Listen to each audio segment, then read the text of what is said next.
মিরপুরের রূপনগরে আগুনে মারা যাওয়া 10 জনের মৃতদেহ শনাক্ত করেছেন স্বজনরা।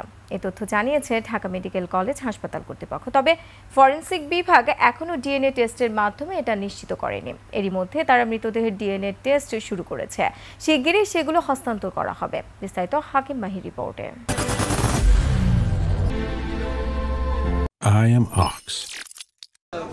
আমার বেটার মুখ জিনাই এবং পোশাক জিনাই সব জিনাই সাওয়াল জীবনে বাপ মায়ের কাছে ইয়ামানা ভাই রো। কান্নায় ভারী হয়ে উঠছে ঢাকা মেডিকেল কলেজ হাসপাতালের জরুরি বিভাগ। একে একে স্বজনরা আসছেন প্রিয় মানুষটির খোঁজে। স্বজনরা জানান তারা পোশাক ও শরীরের বিভিন্ন অঙ্গ দেখে শনাক্ত করেছেন মৃতদেহ। আবার অনেকেই হতাশ হয়ে ঘুরছেন হাসপাতালের বারান্দায়।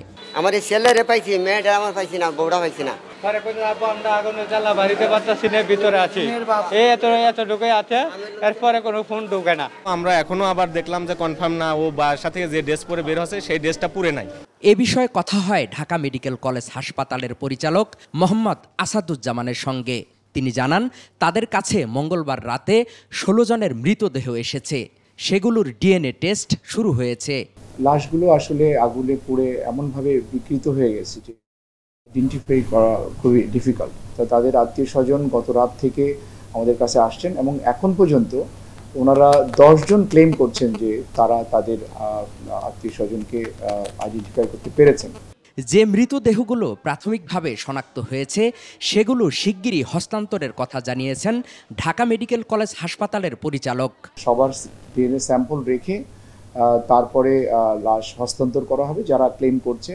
আর যেগুলো কেউ ক্লেমেন্ট নাই বা আননোন থাকবে সেগুলো হয়তো আমরা কয়েকদিন দেখব, তারপরে হয়তো বা আঞ্জুমানে মুফিদুল ইসলামের কাছে হস্তান্তর করা হবে। মঙ্গলবার পৌনে 12টার দিকে রূপনগরে একটি রাসায়নিক গুদামে আগুন লাগে।